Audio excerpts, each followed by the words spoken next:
하나님의 말씀은 이 고린도후서 5장 11절로부터 17절까지 말씀입니다. 신약성경 291쪽입니다. 고린도후서 5장 11절로부터 17절까지 말씀입니다. 제가 읽겠습니다. 우리는 주의 두려우심을 알므로 사람들을 권면하거니와 우리가 하나님 앞에 알려졌으니 또 너희의 양심에도 알려지기를 바라노라. 우리가 다시 너희에게 자천하는 것이 아니요 오직 우리로 말미암아 자랑할 기회를 너희에게 주어 마음으로 하지 않고 예모로 자랑하는 자들에게 대답하게 하려 하는 것이라. 우리가 만일 미쳤어도 하나님을 위한 것이요 정신이 온전하여도 너희를 위한 것이니 그리스도의 사랑이 우리를 강권하시는도다. 우리가 생각하건대 한 사람이 모든 사람을 대신하여 죽었은즉 모든 사람이 죽은 것이라. 그가 모든 사람을 대신하여 죽으심은 살아있는 자들로 하여금 다시는 그들 자신을 위하여 살지 않고 오직 그들을 대신하여 죽었다가 다시 살아나신 이를 위하여 살게 하려 함이라. 그러므로 우리가 이제부터는 어떤 사람도 육신을 따라 알지 아니하노라. 비록 우리가 그리스도도 육신을 따라 알았으나 이제부터는 그같이 알지 아니하노라. 그런즉 누구든지 그리스도 안에 있으면 새로운 피조물이라. 이전 것은 지나갔으니 보라 새 것이 되었도다. 아멘. 서양에서는 어르신 한 분이 세상을 떠났을 때 도서관이나 박물관 하나가 통째로 사라져 버렸다라고 말을 한다고 합니다. 백발은 영화의 면류관이라는 잠언의 말씀처럼 어르신은 오랜 세월을 통하여서 많은 죄와 또 과거 역사를 알고 계셨기 때문입니다. 시흥에서 목회하시는 어떤 목사님이 한 성도가 별세했을 때 성경책 한 권이 사라졌다라고 말을 하였습니다. 성경책을 계시하는 그리스도의 복음을 세상에 보여주는 성도가 세상을 떠났기 때문입니다. 성도 여러분, 만일 우리가 세상을 떠날 때 이와 같은 말을 성경책 한 권이 사라졌다 또는 이 복음의 책이 사라졌다라는 말을 우리도 들을 수 있을까요? 오늘 본문을 통해서 우리 자신에 대하여 살펴보기를 원합니다. 바울은 주의 두려우심으로 주를 경외하는 마음으로 여기서 주님을 두려워한다는 것은 주님을 사랑하면서도 그리고 함부로 대하지 않는 거죠. 우리가 부모님을 대하는 마음과 같은 거죠. 사람들 곧 우리들을 권면함으로 오늘 본문을 시작합니다. 11절입니다. 그러므로 우리는 주의 두려우심을 알므로 사람들을 권면하거니와 우리가 하나님 앞에 알려졌으니 또 너희 양심에도 알려지기를 바라노라. 우리말 성경에는 번역되지 않는 이 그러므로가 있죠. 그래서 이 그러므로는 10절 그리스도의 심판대 앞에 서게 된다는 10절 말씀과 연결이 되어서 바울은 그리스도의 심판에 대한 주의 두려우심을 알기 때문에 사람들을 우리에게 권면한다 이렇게 말합니다. 그런데 여기서 무엇을 권면한다는 말씀이 생략되어 있습니다. 바울은 무엇에 대해서 사람들을 권면합니까? 아마 새 언약의 복음과 바울 자신과 동역자들의 사역의 진실함에 대해서 이렇게 권면을 한 것입니다. 곧 사역의 진실함은 복음의 열매지요. 복음은 우리의 사역의 거룩한 열매의 뿌리이고 씨앗이고, 그리고 주께서 바울에게 그 사역을 통해서 복음의 열매인 진실함, 순전함이 나타나게 하시기 때문입니다. 먼저 바울은 새 언약의 사역에서 자신과 그의 동역자들이 어떤 존재인지를 하나님께서 명백하게 이미 아시는 것처럼 고린도 교인들도 역시 분명하게 알기를 개인적으로 원하고 있습니다. 11절 하반절이죠. 우리가 바울과 바울의 동역자들이죠. 하나님 앞에 이미 알려졌다. 또 너희의 양심에도 알려지기를 바라노라. 이 말씀은 개인적으로 바울 자신이 소원한다 이런 말씀입니다. 그는 자신과 그의 동력자들이 무엇보다도 새 언약의 복음을 진실하게 사역을 한다는 것을 그들에게 알려지기를 원하는 것입니다. 그러나 바울과 그의 동역자들이 어떤 사람인가, 사역의 진실함을 그들에게 알려지기를 원하는 것은 바울이 자기 자신을 스스로 그들에게 자랑하여서 자천하려는 것이 아니라고 주장합니다. 그 12절 전반절에 그러지요. 우리가 다시 너에게 자천하는 것이 아니다. 그러면 바울이 자신에 대해서 이 고린도 성도들이 이게 알려지길 원하는 진짜 의도는 무엇입니까? 12절이죠. 12절 오직 우리로 말미암아 자랑할 기회를 너희에게 주어 마음으로 하지 않고 외모로 자랑하는 자들에게 대답하게 하려 하는 것이라. 그러니까 자기를 자랑해서 자기를 그들에게 다시 추천하는 것이 아니라, 우리로 말미암아 이 말씀이 원래는 우리를 위하여 이렇게 그렇게 되어 있습니다. 그리고 대답하게 하려 한다, 이 말씀은 어떤 것을 가지게 소유하게 한다, 그런 의미입니다. 그러니까 바울이 원하는 것은 고린도 교인들이 우리를 위하여 어떤 것을 자랑할 기회를 주어서 어떤 것을 가지게 해서 자랑하게 할 기회를 주고 싶다, 이런 말씀이죠. 여기서 마음으로 하는 자와 외모로 자랑하는 자들이 대조되어 있습니다. 그러니까 마음으로 하지 않고 외모로 자랑하는 자들에게 고린도 교회 성도들이 무엇을 가지게 하기 위해서 바울이 지금 자기 자신이 그들에게 알려지기를 원한다는 것이죠. 그래서 마음으로 하는 자들은 누구겠어요? 바울과 그의 동역자들이죠. 그런데 외모로 자랑한 자들은 2장 17절에서 있는 말씀처럼 자신의 이익을 위해서 마치 장사하는 것처럼 하나님의 말씀을 혼잡게 하는 자들입니다. 자기 이익을 위해서 어떤 부분은 빼버리고 어떤 부분은 더하고 이렇게 하는 자들이 외모로 자랑한 자들을 말하는 거죠. 여기 중요한 특징은, 외모로 자랑한 자의 특징은 자신의 이익입니다. 자신의 이익을 위해서 육신에 따라 세상 사람들처럼 자기 자랑하는 거예요. 육신에 따라 자랑하는 것입니다.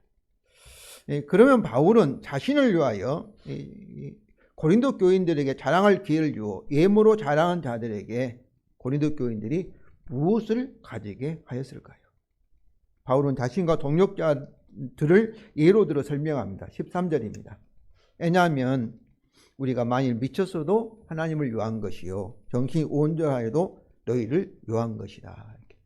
바울과 그의 동역자들이 어떤 사람인가를 고린도 교인들에게 알려지기를 원하는데, 여기서 미쳤다 이 말씀이 아마도 외모로 자랑한 자들이, 바울의 대적자들이 이 바울을 자기들과 다르니까 바울을 마음으로 하는 바울을 미쳤다고 비난한 것 같습니다. 비방한 것 같습니다. 바울은 그의 대적자들이 비방하는 대로 자신이 그들이 주장한 것처럼 비록 미쳤다 할지라도 누굴 위해 미쳤다는 거예요? 하나님을 위해서 미친 것이다, 이렇게 말합니다. 그러나 그들의 비난과는 달리 바울 자신이 정신이 온자여도 누굴 위한 거예요? 너희를 위한 것이라, 이렇게 말합니다. 여기서 중요한 사실은 바울 자신이 미쳤다거나 온전하다거나 어떤 평가를 받든지 간에 바울 자신은 오직 하나님과 그리고 고린도 교인들을 위해서 항상 사역을 하였다는 것입니다. 이것이 마음으로 하는 것의 의미입니다. 마음으로 사역하였다는 것은, 진심으로 하였다는 것은 뭐예요? 하나님의 영광을 위해서 그리고 고린도 성도들을 위해서 사역을 하였다, 이런 말씀이죠. 이것의 반대는 무엇이겠습니까? 외모로 자랑하는 것입니다. 즉 하나님과 고린도 교인들을 위해서 하지 않고 자신의 이익만을 위해서 사역을 하는 것입니다. 그들도 고린도 교회 안에서 예수의 이름을 불렀을 것입니다. 그러나 그들은 바울이 전파하지 아니한 다른 예수의 이름을 부르는 자들입니다. 그들도 복음을 알고 전파한다고 하였을 것입니다. 그러나 그들은 바울이 전하지 아니한 다른 복음을 전한 것입니다. 그들도 성령을 말했을 것입니다.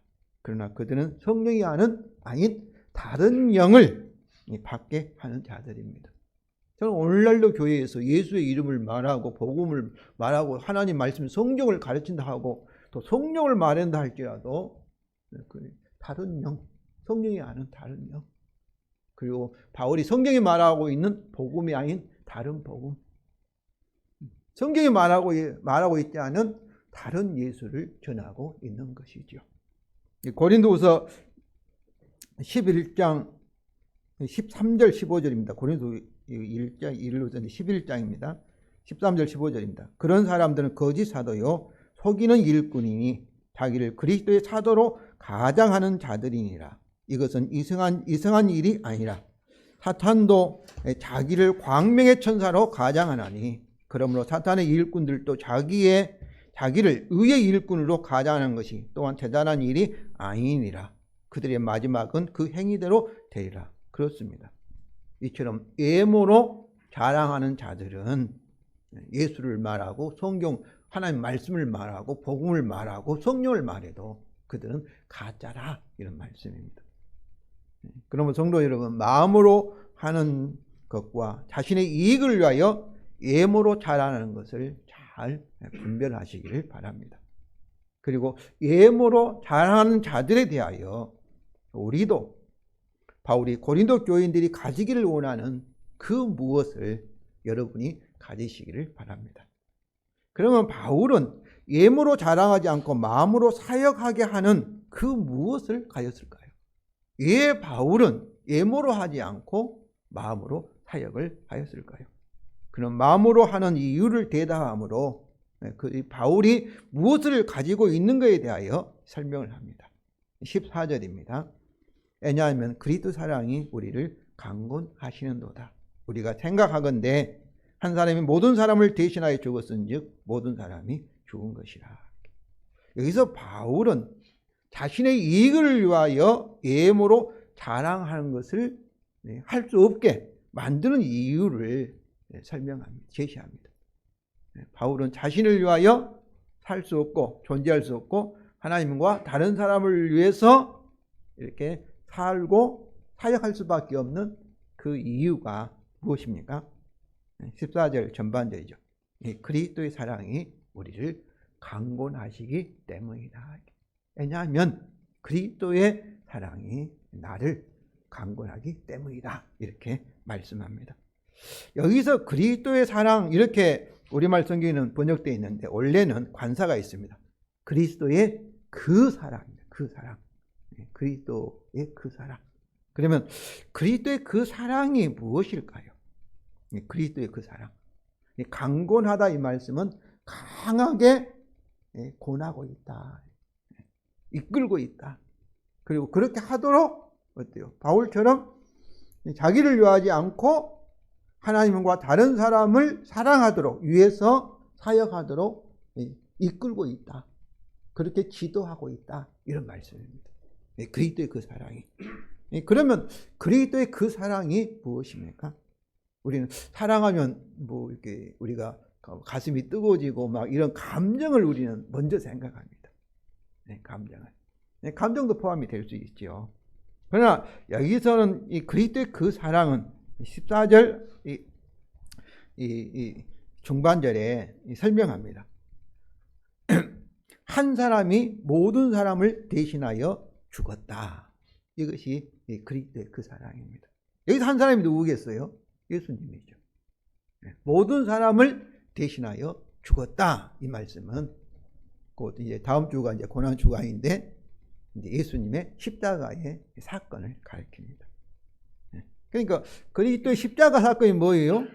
십자가 복음이죠. 그래서 그리스도의 그 사랑은 그 뭐예요?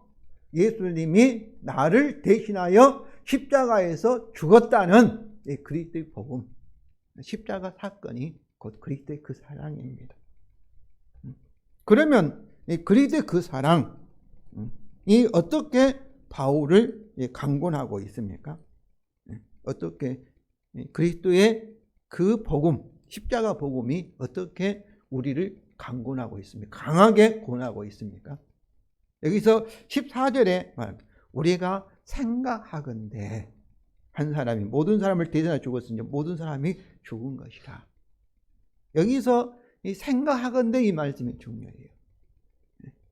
우리가 그리스도 그 사랑은 바울을 강권한 방법은 감정적으로 그 사랑을 느끼고 의지적으로 그 사랑을 받는 것도 포함되겠지만은 1차적으로는 먼저는 그리스도의 십자가 복음을 우리가 생각하는 것입니다.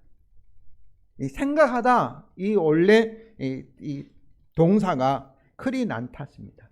크리노, 심판, 판단하다 그런 뜻이에요. 판단하다. 그래서 사실을, 진리를 발견하여 바르게 판단하는 것을 여기서 우리말로는 생각하다고 이렇게 번역해 놨어요.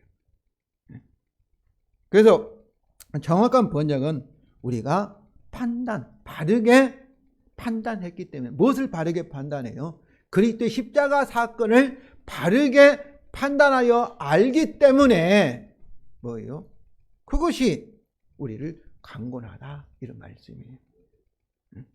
우리가 십자가의 복음의 진리를 우리가 알면은 어때요? 그때 감정도 따라오고 그때 의지도 자연스럽게 따라오는 것입니다.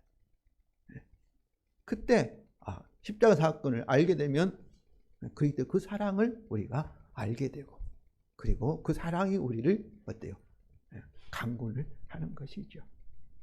그렇습니다. 우리가 그리스도 십자가 죽음을 정확하게 판단하여 해석하는 것이 그리스도의 그 사랑이 우리를 강권하는 것입니다.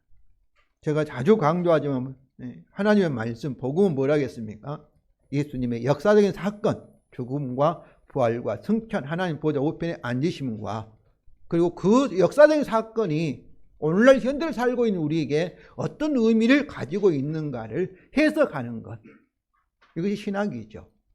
그래서 이 복음은 예수 그리스도의 역사적인 사건과 그것에 대한 해석인 신학이 합쳐져서 우리가 복음, 하나님 말씀이라 하는 것입니다. 그러면 성도 여러분, 바울은 여기서 그리스도의 십자가 죽음을 어떻게 해석하고 있습니까? 첫째로 바울은 그리스도의 죽음을 모든 사람을 대신하는 죽음, 이것을 대속의 죽음으로 해석을 합니다. 한 사람이 모든 사람을 대신하여 죽었다, 이런 말씀이죠. 예수라는 사람이 십자가에서 참 억울하게 죽었는데 우리와 상관없다면 어떠겠어요? 참으로 억울한 죽음을 당하셨구나 하고 끝나겠죠. 그런데 2000년 전에 십자가에서 돌아가신 그분이 현재를 살고 있는 우리에게 밀접하게 관련되어 있다는 거예요. 그 죽음이 나를 대신하여서 당하신, 심판받은 죽음이라는 거예요. 예수의 죽음이. 어떻게 한 사람이 모든 사람을 대신하여 죽고 그것이 모든 사람이 죽은 것이라 할 수 있습니까? 그것은 첫사람 아담이 모든 사람을 대표해서 어땠어요? 선악과를 따먹었잖아요. 오늘날 계약을 생각하면 돼요. 어떤 매매를 할 때 가장이 계약하면 그 가장에 속한 모든 사람이 계약을 한 것과 마찬가지죠. 대표적인 거죠. 우리 축구 국가대표가 뭐 이렇게 일하고 싸워서 이겼지 않습니까? 그럼 우리 모두가 이긴 것이죠. 대표수가 졌으면, 우리를 대표하는 축구 대표팀이 졌으면 우리가 일하는 진 거죠. 이게 마찬가지인 거죠. 이게 언약적이에요, 언약적이에요. 그래서 아담이 창조 언약, 율법 언약에 따라 범죄했을 때 어때요? 하나님께서 그 언약을 지키면 생명과 복을 주고, 그 언약을 범하면 언약에 따라 저주와 사망을 준다고 하고 있지 않습니까? 그런데 아담이 범할 때 우리는 선악과를 보지도 못했는데 우리도 똑같이 따먹은 같이 되어서 창조 언약에 따라 지금도 우리가 어떻습니까? 이 시간에도 그 하나님의 흙으로 돌아갈지라는 하나님 심판의 말씀에 따라 이 시간도 시간이 지나면 지나갈수록 우리가 어때요? 늙어져 가고 제 머리도 점점 휘어져 가고, 그리고 어때요? 계속 죽음을 향해서 터벅터벅 걸어가고 있는 것입니다. 이것을 인정하든 인정하지 않든지 하나님께서 사람을 창조할 때 이렇게 늙어가도록 또 죽도록 죽음을 창조하신 것이 아니에요. 잘못된 사건이 생겨가지고 우리가 늙어가 병들어가고 죽어가고 있는 거예요. 이처럼 우리 사람은 하나님께서 세 분이면서 동시에 어떠세요? 한 분이라고 하지 않습니까? 삼위일체잖아요. 우리 인간도 마찬가지. 하나님 형상 창조되기 때문에 개인적이에요. 그러면 동시에 우리는 하나예요. 하나의 공동체예요. 이것을 우리가 인디비주얼 퍼스널리티, 개인적 인격과 코퍼럴 퍼스널, 공동체적 인격이라고 말해요. 부부도 남편과 아내가 각자 다르잖아요. 다른 인격을 가지고 있잖아요. 그러나 성경이 우리는 한 부부를 한 몸으로 이렇게 보고 있지 않습니까? 마찬가지로 제2의 아담이신 그리스도의 죽음, 하나님께 자기 아들을 세상에 보내 사람이 되신 예수 그리스도의 죽음은 창조 언약에 따라 모든 사람을 대신한 희생적인 죽음이며, 그 결과로 창조 언약의 의미에서 그의 죽음은 모든 사람이 하나님의 심판으로 죽음을 당한 것입니다. 여기서 모든 사람은 자기의 이익만을 생각하는 예물을 자랑한 자들인 죄인들입니다. 바울은 이런 모든 사람에게 자신이 포함되어 그리스도의 죽음과 함께 자기도 죽었다는 것입니다. 그러므로 바울은 자신의 이익을 위해서 예물로 자랑하는 옛사람이 죽었기 때문에 이제는 자신의 이익을 위해서 예물로 자랑할 수 없게 되었다, 이렇게 말하는 겁니다. 바울은 이것을 분명하기 위해서 그리스도의 죽음의 목적을 분명하게 설명합니다. 15절입니다. 15절 읽겠습니다. 그가 모든 사람을 대신하여 죽으심은, 모든 사람을 대신해 십자가에서 돌아가신 목적은 살아있는 자들로 하여금 다시는 그들 자신을 위하여 살지 않고 오직 그들을 대신하여 죽었다가 다시 살아나신 이가 누구예요? 예수 그리스도, 주님이죠. 주님을 위하여 살게 하려 함이라. 이 살아있는 자들은 그리스도의 부활에 연합한 자, 그와 함께 십자가에 죽고 3일을 위해 그와 함께 다시 살아난 자, 곧 저와 여러분을 말하고 있습니다. 중생한 자, 다시 태어난 자. 그러면 그리스도의 죽음의 목적이 무엇입니까? 그와 연합하여 그와 함께 옛사람이 죽고 그와 함께 새 사람으로 다시 살아난 자들, 즉 신자는 우리는 다시는 우리 자신을 위하여 살지 않고 오직 우리를 대신하여 죽었다 다시 살아나신 우리 주님을 위하여 살게 하는 것입니다. 이것이 복음의 목적입니다. 성도 여러분, 바로 이렇게 이해하는 것이, 복음을 이해하는 것이 바울이 우리 전파한 복음의 이해입니다. 그래서 4장 5절입니다. 4장 5절, 바울은 우리는 우리를 전파한 것이 아니라 무엇을 전파했어요? 오직 그리스도 예수의 주되신 것과, 예수님이 주님, 우리는 누구예요? 예수님 종이니까. 그 당시에 종은 주를 위해서, 주인을 위해서 살았습니다. 그것과 그 예수, 주를 위하여 우리가 너희의 종 된 것을, 바울이 고린도 교인들을 섬기는 자 된 것을 전파하노라, 이렇게 말합니다. 그렇습니다. 바울이 전한 복음을 바르게 이해하고 믿는 사람은 예의 없이 자신의 이익을 위하여 예물로 자랑할 수 없다는 것입니다. 로마서 14장 7절과 9절입니다. 우리 중에 누구든지 예의 없이 자기를 위하여 사는 자가 없고 자기를 위하여 죽는 자도 없도다. 이런 사람이 이 복음을 바르게 이해하고 믿는 자입니다. 우리가 살아도 주를 위해 살고 죽어도 주를 위해 죽나니 그러므로 사나 죽으나 우리가 주의 것이라. 예수님 우리의 주가 되고 우리는 예수님의 소유, 예수님의 종이 되었습니다. 이를 위하여 그리스도가 죽었다가 다시 살아나셔서 곧 죽은 자와 산 자의 주가 되려 하심이라. 주께서 죽은 자와 산 자, 우리 모두의 주가 되게 하기 위해서 예수님 십자가에 우리를 대신해 죽으시고 다시 부활하셨다, 이런 말씀입니다. 성도 여러분, 바울과 그 동역자들은 무엇을 가지고 있었습니까? 그들은 그리스도의 복음에 대한 바른 이해, 바른 판단을 가지고 있었습니다. 그러면 바울은 12절에서 마음으로 하지 않고 외모로 자랑한 자들에게 고린도 교인이 무엇을 가지게 하려 하였을까요? 바울과 같이 바울이 전한 복음에 대한 바른 판단을 가지기를 원하였습니다. 그럼 11절에 무엇에 대해서 사람들에게 권면하였을까요? 그것은 바울이 바르게 판단하고 전파한 그리스도의 복음의 진리입니다. 다시 말하면 그리스도의 사랑의 강건입니다. 성도 여러분, 우리는 바울이 전파한 그리스도의 복음에 대해서 바른 판단을 하고 있습니까? 마음으로 하지 않고 외모로 자랑하는 많은 거짓 사역자들을 분별할 수 있는 복음의 진리를 가지고 있습니까? 바로 이것이 성경에서 우리에게 말하는 이 그리스도의 복음인데, 오늘날 교회가 어떻습니까? 자기 자식에게 교회를 막 물려주고 자기 이익을 위해서, 하나님 영광을 위해서, 성도를 위해서 그렇게 했겠습니까? 그들이 어디에 속하겠어요?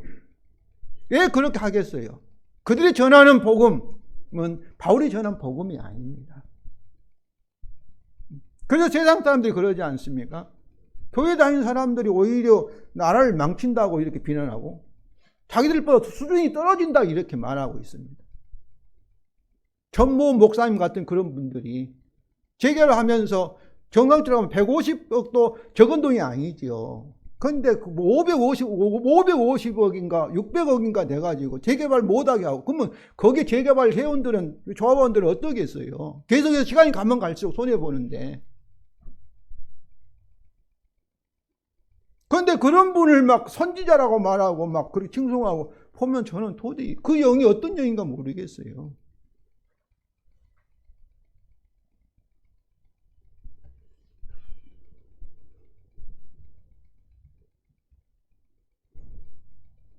정말 성경이 말하는 복음의 진리를 바르게 판단하시고 복음의 진리를 가지셔서 복음의 진리를 가지고 거짓과 진짜 사역자를 여러분 분별하시기를 바랍니다. 이제 바울은 그리스도의 죽음과 부활에 대한 바른 해석의 결론을 자신에게 적용합니다. 16절입니다. 그러므로 우리가 이제부터는 어떤 사람도 육신을 따라 알지 아니하노라. 비록 우리가 그리스도도 육신을 따라 알았으나 이제부터는 그같이 알지 아니하노라. 이제부터는 어떤 말씀이겠어요? 그리스도의 복음에 대해서, 부활과 죽음과 복음에 대해서 바른 판단을 하고 알고 난 후부터, 복음을 바르게 깨닫고 믿는 후부터, 그런 뜻입니다. 복음을 바르게 믿으면 어떻겠어요? 이상 자신을 위해서 살 수 없다.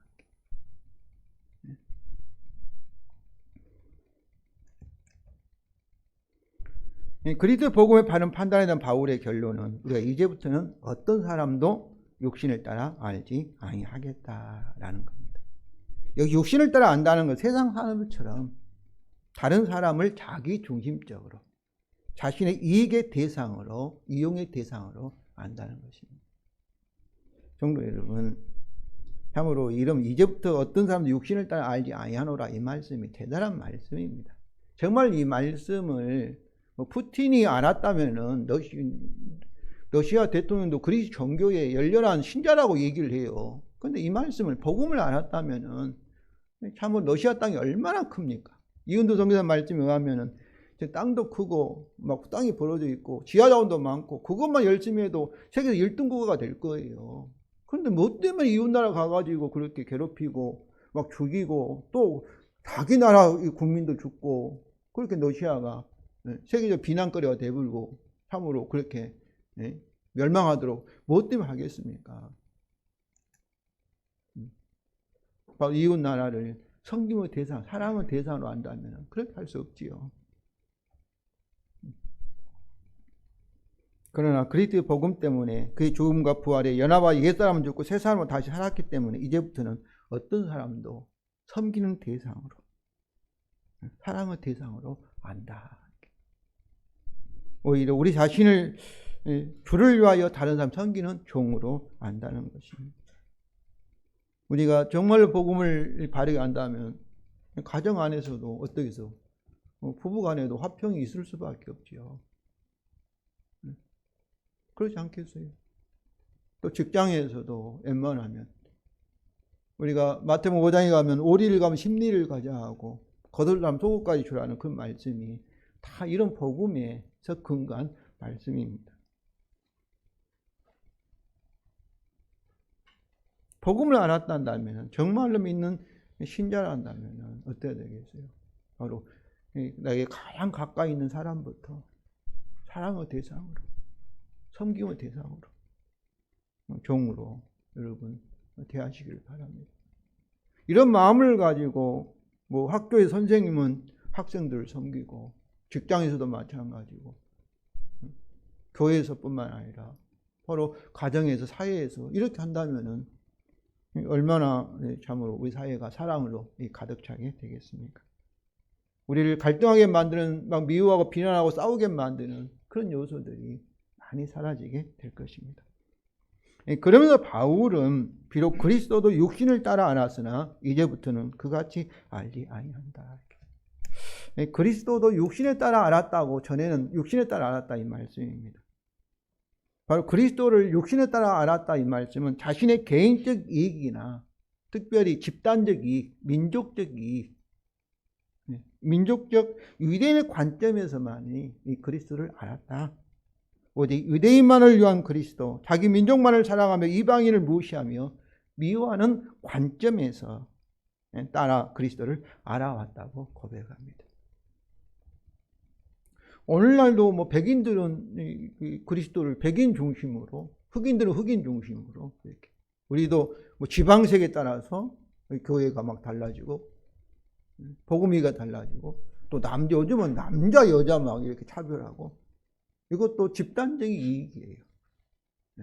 개인의 이익이나 이런 집단의 이익에 따라서 이렇게 알았다.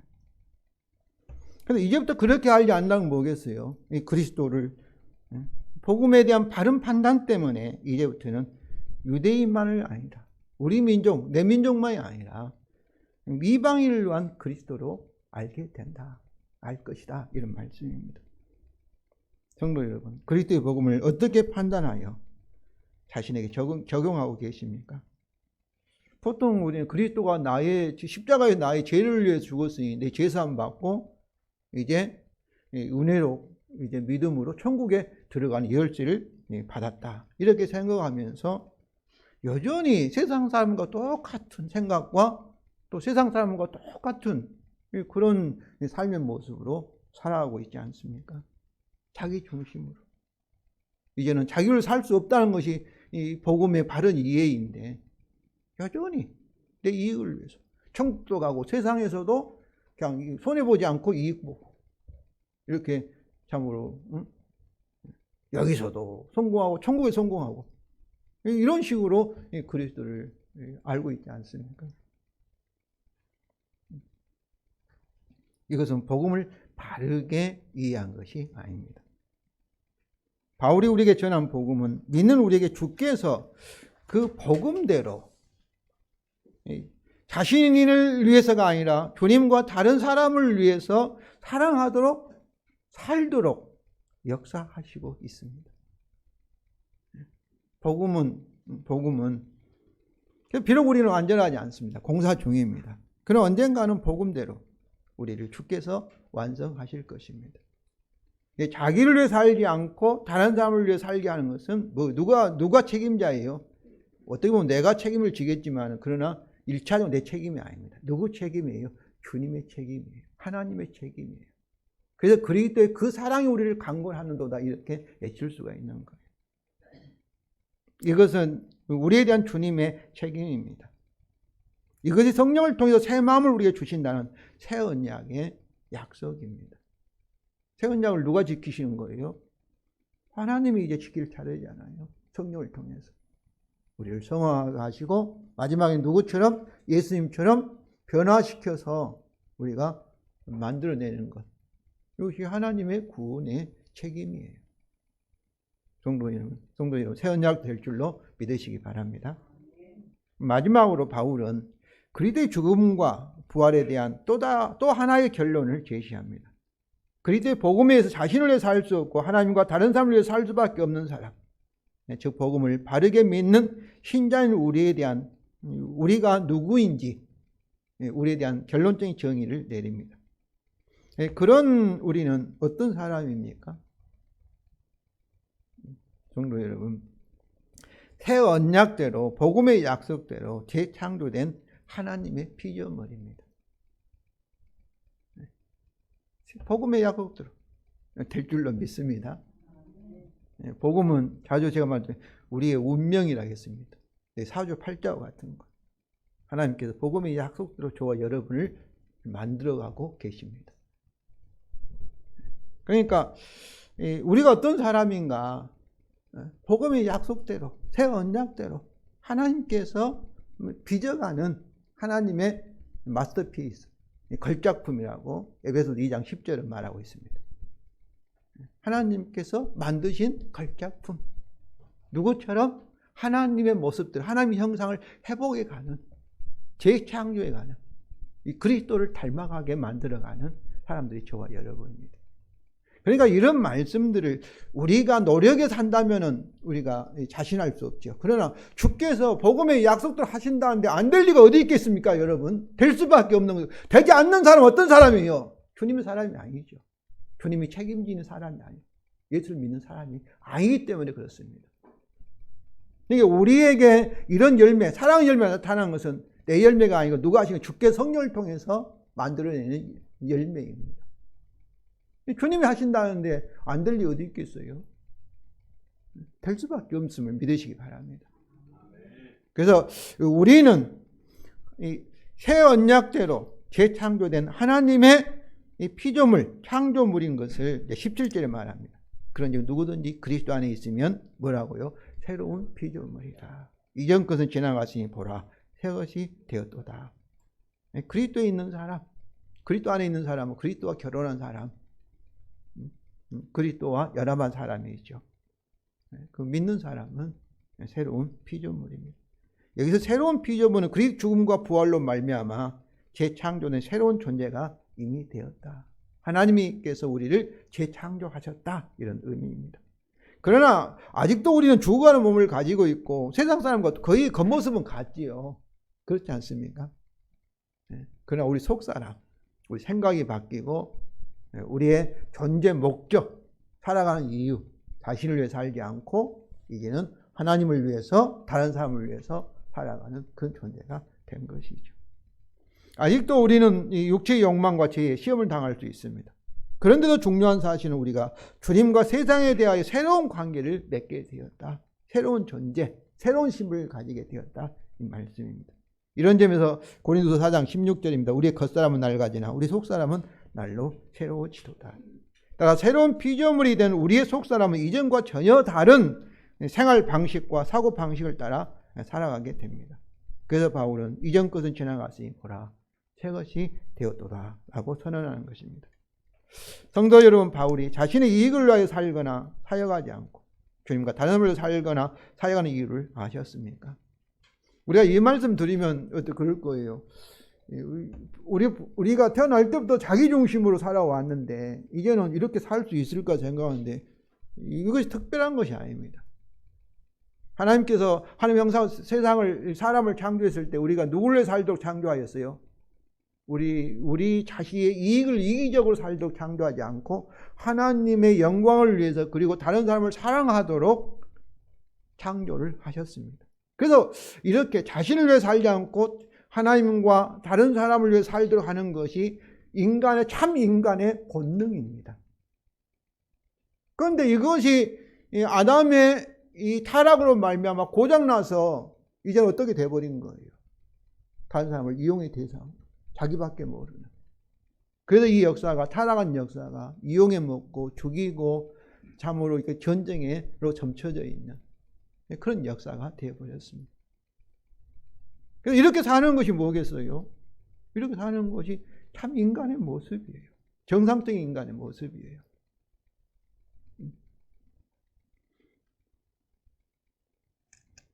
그리스도 사랑, 즉 그의 죽음과 부활에 대해 바르게 판단한 복음의 진리를 가졌기 때문에 바울은 그의 동력자들은 자신을 위하여 살지 않고 주님과 다른 사람의 종으로 살 수밖에 없었습니다. 성도 여러분, 우리도 세상을 떠났을 때 성경책 한 권이 사라졌다, 또 복음의 책이 사라졌다라는 말을 우리가 들을 수 있을까요? 우리도 들을 수 있다고 생각합니다. 왜냐하면 바울이 전한 복음을 바르게 판단해 믿는 우리에게 누가? 주께서, 그래서 주님인 겁니다. 주께서 거룩한 복음의 열매를 맺으심으로 세상에 증거가 되게 하시기 때문입니다. 이것을 확실히 믿으시기를 바랍니다.